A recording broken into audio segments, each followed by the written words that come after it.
నమస్తే, welcome to సాక్షి ఎడ్యుకేషన్.com. కేంద్ర హోంశాఖ ఆధ్వర్యంలో దేశ రక్షణ, అంతర్గత భద్రత విషయంలో కీలక పాత్ర పోషించే ఇంటెలిజెన్స్ బ్యూరో సంబంధించినటువంటి 4987 పోస్టులకు గాను నోటిఫికేషన్ ఇచ్చినటువంటి విషయం మనకందరికీ తెలిసిందే. దీనికి సంబంధించినటువంటి దరఖాస్తు ప్రక్రియ గత ఆగస్టు 17వ తారీఖు తోటి పూర్తయిన విషయం మీ అందరికీ తెలుసు. ఈ నేపథ్యంలో ఈ 4987 పోస్టులకు సెలక్షన్ ప్రాసెస్ ఏ విధంగా ఉంటుంది, ఎగ్జామినేషన్ ప్యాటర్న్, దీనికి సంబంధించినటువంటి సిలబస్ ఏ విధంగా ఉంటుంది అనే అంశంపై పూర్తిగా మనం తెలుసుకుందాం. మొదట ఈ ఇంటెలిజెన్స్ బ్యూరో సంబంధించిన పోస్టులు ఏవైతే ఉన్నాయో దీనికి కనీస అర్హత 10వ తరగతి మాత్రమే. అంటే మనం ఇక్కడే అర్థం చేసుకోవచ్చు, ఈ 10వ తరగతి స్టాండర్డ్తో ఉన్నటువంటి ఈ పోస్టులు ఏవైతే ఉన్నాయో ఎగ్జామినేషన్ ప్యాటర్న్ కూడా అదే లెవెల్లో ఉంటుందని మనం గమనించాలి. అంటే సెలక్షన్ ప్రాసెస్లో జరిగేటువంటి ఎగ్జామ్ ఏదైతే ఉందో కేవలం 10వ తరగతి స్థాయి అభ్యర్థులు అర్థం చేసుకునేటట్టుగా మాత్రమే అడిగేటువంటి అవకాశం ఉంది. అయితే ఇందులో మనకు ఈ సెలక్షన్ ప్రాసెస్ ఏదైతే ఉందో మొత్తం 3 పద్ధతుల్లో మనకు జరుగుతుంది. మొదటి అంశం వచ్చేసరికి మనకు ఎగ్జామినేషన్ ప్రాసెస్, రెండో అంశం వచ్చేసరికి సర్టిఫికేట్ వెరిఫికేషన్, మూడో అంశం వచ్చేసరికి మెడికల్ స్టాండర్డ్ టెస్ట్. అయితే మొదటి ప్రాసెస్ ఏదైతే ఉందో ఈ ఎగ్జామినేషన్ ప్రాసెస్, దీంట్లో మొత్తం 3 టైర్లలో మనకు ఎగ్జామ్స్ నిర్వహించడం జరుగుతుంది. టైర్ 1 గమనించవలసినటువంటి విషయం ఏంటంటే ఈ టైర్ 1లో మొత్తం 5 అంశాల నుంచి మనకు ప్రధానంగా ప్రశ్నలు ఉంటాయి. మొత్తం ప్రశ్నలు వచ్చేసరికి 100 ప్రశ్నలు ఉంటాయి. వీటికి మార్కులు కూడా 100 మార్కులు ఉంటుంది.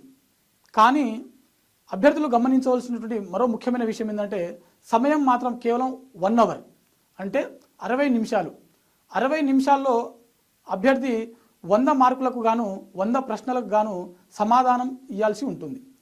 అంటే మన యొక్క ప్రిపరేషన్ విధానం ఏ లెవెల్లో ఉండాలో మీరు అర్థం చేసుకోవచ్చు. అంటే మనం ఇచ్చే ఆన్సర్ ఏదైతే ఉందో చాలా స్పీడ్గా ఖచ్చితంగా మనము ఇవ్వగలిగేటట్టుగా ఉండాలి. అప్పుడు మాత్రమే ప్రతి ప్రశ్నకు మనం ఇచ్చేటువంటి సమాధానం సరైనదైతేనే మనం అధిక మార్క్స్ పొందేటువంటి అవకాశం ఉంది. ఈ టైర్ 1 సిలబస్ చూసినట్లయితే మనకు ప్రధానంగా 5 అంశాలు ఉంటాయి. ఇందులో మొదటి అంశం జనరల్ అవేర్నెస్, రెండో అంశం జనరల్ స్టడీస్, మూడో అంశం క్వాంటిటేటివ్ ఆప్టిట్యూడ్, నాలుగో అంశం రీజనింగ్ అండ్ మెంటల్ అబిలిటీ, ఐదో అంశం చూసినట్లయితే ఇంగ్లీష్ గ్రామర్ ఉంటుంది. అయితే ఈ 5 అంశాలకు సంబంధించినటువంటి ప్రశ్నలు ఎలా ఉంటాయి అంటే ప్రతి అంశం నుంచి 20 ప్రశ్నలు ఉంటాయి. ప్రతి ప్రశ్నకు 1 మార్కు చొప్పున, అంటే ప్రతి అంశం నుంచి మనకు 20 మార్కులు అనేది కేటాయించడం జరుగుతుంది. అయితే అభ్యర్థులు ఇక్కడ దృష్టి పెట్టాల్సినటువంటి అంశాలు ఏంటంటే మొదటిది జనరల్ అవేర్నెస్. ఇందులో మనకు భారత రాజ్యాంగ చరిత్ర మరియు కేంద్ర ప్రభుత్వం, రాష్ట్ర ప్రభుత్వం పరిపాలన, వీటికి సంబంధించినటువంటి ఒక టాపిక్. మరోవైపు భారత చరిత్ర అంటే మనకు జాతీయ ఉద్యమం ఉంది కదా, దానికి సంబంధించినటువంటి అంశము. ఆ తర్వాత మనకు ఇండియన్ ఎకానమీ, ఆర్థిక ముఖ చిత్రం అనమాట. ఓకేనా? సో ఈ అంశము, వీటితో పాటుగా జనరల్ సైన్స్ మరియు బడ్జెట్ సంబంధించిన అంశాలు, కరెంట్ అఫైర్స్ ఉంటాయన్నమాట. అయితే ఎవరైతే అభ్యర్థులు ఈ జనరల్ అవేర్నెస్ మీద ఎక్కువ ఫోకస్ చేస్తారో వీరు జనరల్ స్టడీస్లో ఉన్నటువంటి అంశాల మీద కూడా పట్టు సాధించేటువంటి అవకాశం ఉంటుంది. ఎందుకనంటే జనరల్ అవేర్నెస్లో ఉన్నటువంటి అంశాలే మనకు సిలబస్లో జనరల్ స్టడీస్లో కూడా మెన్షన్ చేయడం జరిగింది. సో అభ్యర్థులు ఎవరైతే వీటిని కొంతవరకు గ్రిప్లో తెచ్చుకున్నట్లయితే అధిక మార్క్స్ పొందేటువంటి అవకాశం ఉంటుంది. మూడో అంశం ఏదైతే ఉందో మనకు క్వాంటిటేటివ్ ఆప్టిట్యూడ్. దీంట్లో ప్రధానంగా ఉన్నటువంటి సబ్ టాపిక్స్ ఏంటంటే యావరేజ్, రేషియో ప్రపోర్షన్స్ మరియు పర్సంటేజ్, అలాగే time and distance, time and work, ఇలాంటి అంశాలు అనమాట. అంటే నెంబర్ సిస్టము, ఇలాంటి అంశాలు కంప్లీట్గా మనకు ఇది మ్యాథ్స్ సంబంధించినటువంటి అంశాలు మనకు క్వాంటిటేటివ్ ఆప్టిట్యూడ్లో ఉంటాయి. మరో అంశము రీజనింగ్ మరియు మెంటల్ అబిలిటీ. ఈ రీజనింగ్ మరియు మెంటల్ అబిలిటీ అంశాలు దీంట్లో చూసినట్లయితే ప్రధానంగా మనకు coding, decoding, sitting arrangement, clock, direction, counting figure, arithmetical reasoning, ఇలాంటి అంశాలు మనకు ఈ రీజనింగ్, మెంటల్ అబిలిటీలో ప్రధానంగా కనిపిస్తున్నటువంటి అంశాలు. సో వీటిపైన కొంతవరకు దృష్టి పెట్టినట్లయితే వీటి నుంచి వచ్చేటువంటి ప్రశ్నలు ఏవైతే ఉన్నాయో వాటికి అభ్యర్థి ఎక్కువ మార్క్స్ పొందేటువంటి అవకాశం ఉంటుంది. ఓకేనా? మరో అంశం మనం చూసినట్లయితే ఇంగ్లీష్ గ్రామర్. ఇక్కడ అభ్యర్థులు గమనించవలసినటువంటి విషయం ఏంటంటే ఇందాక చెప్పుకున్నటువంటి 4 సబ్జెక్ట్స్ ఏవైతే ఉన్నాయో అవన్నీ కూడా స్థానిక భాషలో కూడా మనకు ప్రశ్నలు ఉండేటువంటి అవకాశం ఉంది. కానీ ఈ ఇంగ్లీష్ గ్రామర్ ఏదైతే ఉందో కేవలం ఇంగ్లీష్లో మాత్రమే ఉంటుంది. అయితే ఇందులో మనకు ఉన్నటువంటి ప్రశ్నలు ఏంటంటే మనకు అధికంగా ఫోకస్ చేసేటువంటి sentence errors, synonyms, antonyms, idioms, phrases ఇలాంటి అంశాలపై మనకు అధిక ప్రశ్నలు వచ్చేటువంటి అవకాశం ఉంది. సో ఈ విధంగా ఈ 5 అంశాలు ఏవైతే ఉన్నాయో ప్రతి అంశం నుంచి 20 ప్రశ్నలు వస్తాయి. కాబట్టి ప్రతి అంశం పైన అభ్యర్థి అధికంగా పట్టు సాధించినట్లయితే 100 మార్కులకు గాను 100 ప్రశ్నలకు గాను కనీసం 70 నుంచి 80 మార్కులు పొందేటువంటి అవకాశం ఉంది. మరో ముఖ్యమైన విషయం, మనకు ఈ ఎగ్జామ్ ఈ టైర్ 1 ఏదైతే ఉందో దీంట్లో మనకు నెగిటివ్ మార్క్స్ కూడా ఉంది.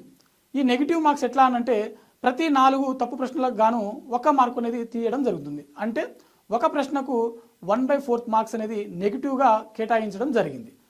టైర్ 1లో క్వాలిఫై అయినటువంటి అభ్యర్థులు టైర్ 1లో మెరిట్లో వచ్చినటువంటి అభ్యర్థులు ఎవరైతే ఉన్నారో వీరిని టైర్ 2కు సెలెక్ట్ చేయడం జరుగుతుంది. టైర్ 2కు వచ్చేసరికి ఇది డిస్క్రిప్టివ్ టైప్లో నిర్వహించబడేటువంటి ఎగ్జామ్ అనమాట.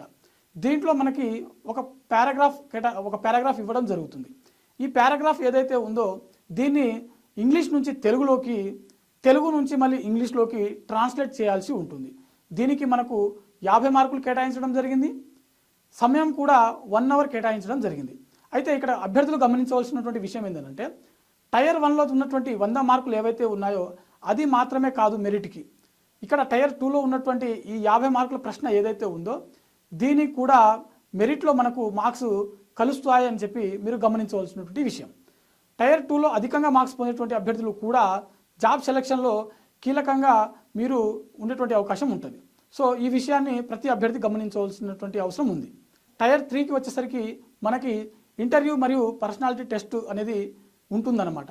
దీంట్లో అభ్యర్థి స్థానిక భాషలో ఎంతవరకు మనకు అవగాహన ఉంది, స్థానిక భాష మాట్లాడగలుగుతాడా లేదా అనే అంశాన్ని మాత్రమే ప్రధానంగా దృష్టి పెట్టేటువంటి అవకాశం ఉంది. సో ఈ టైర్ 3 ఏదైతే ఉందో మనకు లోకల్ లాంగ్వేజ్ వస్తే సరిపోతుంది కాబట్టి ఈజీగా మనం క్వాలిఫై అయ్యేటువంటి అవకాశం ఉంది.